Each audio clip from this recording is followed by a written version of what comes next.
Shalom, selamat pagi, Amanginang, jemaat yang dikasihi Tuhan kita Yesus Kristus. Kita kembali bertemu di Renungan Pagi HKBP Denpasar untuk edisi hari ini, Selasa 26 Maret 2024. Sebelum kita mendengarkan firman Tuhan, marilah kita bernyanyi terlebih dahulu. Kita bernyanyi.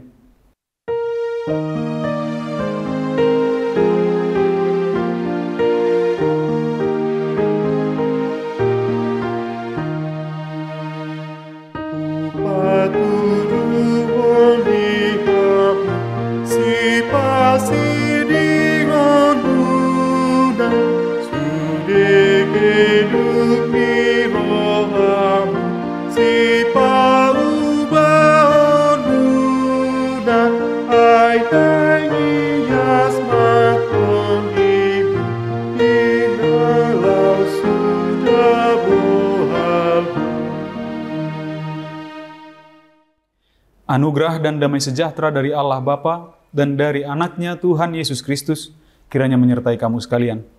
Amin. Firman Tuhan untuk kita pada pagi hari ini tertulis dalam Injil menurut Yohanes pasal 8 ayat 12. Maka Yesus berkata pula kepada orang banyak, katanya, "Akulah terang dunia. Barang siapa mengikut aku, ia tidak akan berjalan dalam kegelapan, melainkan ia akan mempunyai terang hidup." Di dalam bahasa Batak dikatakan, "Dungi diulahi Yesus muse majamitai nasida, nin nama. Audo panodang ni portibion, naso tupa mardalat dinahulum na mangihut tonau. Di ibana dotahe panodang hanguluan." Demikian firman Tuhan.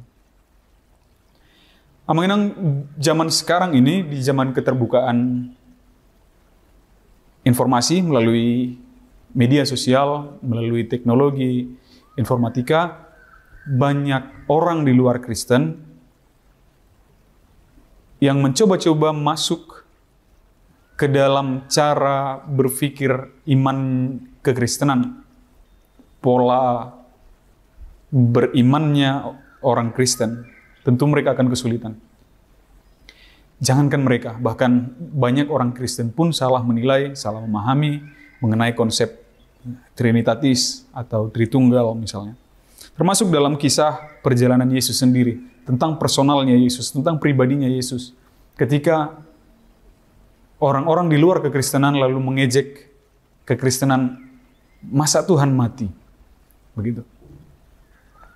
Jadi seolah-olah ada kekelaman, ada kegelapan di dalam perjalanan iman Kristen dari sudut pandang mereka, dari sudut pandang orang-orang yang tidak mengenal Kristus. Namun sebagai orang Kristen kita harus memahami justru jalan kelam yang dilalui oleh Yesus Kristus, yaitu jalan penderitaan, penyiksaan, kemudian penghukumannya di kayu salib, dan termasuk kematiannya, bukan akhir cerita.